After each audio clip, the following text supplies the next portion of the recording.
इससे पहले कि दुनिया मिकी माउस को जानती, इससे पहले कि डिज्नीलैंड को धरती का सबसे खुशहाल स्थान कहा जाता, एक लड़का था जिसके सपने बहुत बड़े थे, Walter Elias Disney. Walt Disney का जन्म 5 दिसंबर 1901 को शिकागो में हुआ था। उनके बचपन के दिन मिसौरी में बीते, जहां उन्होंने ड्राइंग और कहानियों से प्यार करना शुरू किया। वॉल्ट का बचपन खेतों, कहानियों और एनिमेशन के शुरुआती जुनून से भरा हुआ था।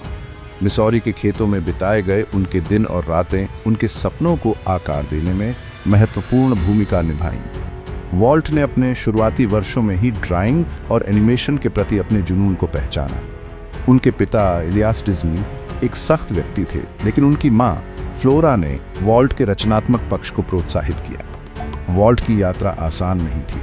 उन्होंने कई कठिनाइयों का सामना किया, लेकिन उनका दृढ़ संकल्प और अटूट विश्वास उन्हें आगे बढ़ाता रहा। प्रथम विश्व युद्ध के दौरान एम्बुलेंस ड्राइवर के रूप में सेवा देने के बाद उन्होंने अपना पहला एनिमेशन स्टूडियो शुरू किया, लेकिन यह दिवालिया हो गया। यह उनके लिए एक बड़ा झटका था, लेकिन उन्होंने हार नहीं मानी। पर हार मानना उनके शब्दकोश में नहीं था। उन्होंने अपने सपनों को साकार करने के लिए और भी मेहनत की। फिर आया साल 1928, जब एक महान किरदार जन्मा। वॉल्ट और उब आइवर्क्स ने मिलकर मिकी माउस को बनाया। मिकी माउस का किरदार वॉल्ट डिज्नी के जीवन का एक महत्वपूर्ण मोड़ था। स्टीमबोट विली पहली ऐसी कार्टून फिल्म थी जिसमें सिंक्रोनाइज साउंड था, जिसने एनिमेशन की दुनिया ही बदल दी। स्टीमबोट विली की सफलता ने वॉल्ट डिज्नी को एक नई पहचान दी और उन्हें एनिमेशन की दुनिया में एक अग्रणी बना दिया। लेकिन वॉल्ट अभी रुके नहीं थे। उन्होंने और भी बड़े सपने देखे और उन्हें साकार करने के लिए कड़ी मेहनत की। जब उन्होंने पहली फुल लेंथ एनिमेटेड मूवी बनाने का सपना देखा तो लोगों ने इसे डिज्नी की मूर्खता कहा, लेकिन वॉल्ट ने अपने सपने को साकार करने के लिए हर संभव प्रयास किया। 1937 में snow white and the seven dwarfs जबरदस्त हिट रही और वॉल्ट ने दुनिया को गलत साबित कर दिया। यह फिल्म एनिमेशन की दुनिया में एक मील का पत्थर साबित हुई। इसके बाद भी उनके सपने और बड़े होते गए।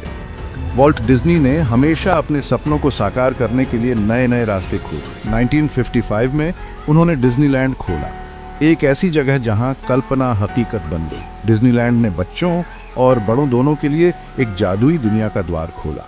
उन्होंने कहा, जो कोई भी इस खुशहाल स्थान पर आता है उसका स्वागत है, और दुनिया ने इसे अपनाया।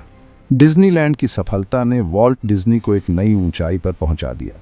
उन्होंने अपने जीवन में कई और उपलब्धियां हासिल की। 1966 में वॉल्ट डिज्नी का निधन हो गया, लेकिन उनके सपने कभी नहीं मरे। उनके द्वारा स्थापित डिज्नी साम्राज्य आज भी जीवित है और करोड़ों लोगों को प्रेरित करता है।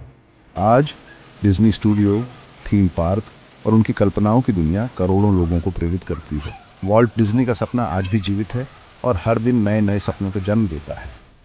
अगर आप इसे सपना देख सकते हैं तो आप इसे पूरा भी कर सकते हैं। वॉल्ट डिज्नी के ये शब्द आज भी हमें प्रेरित करते हैं और हमें अपने सपनों को साकार करने की दिशा में आगे बढ़ने के लिए प्रोत्साहित करते हैं।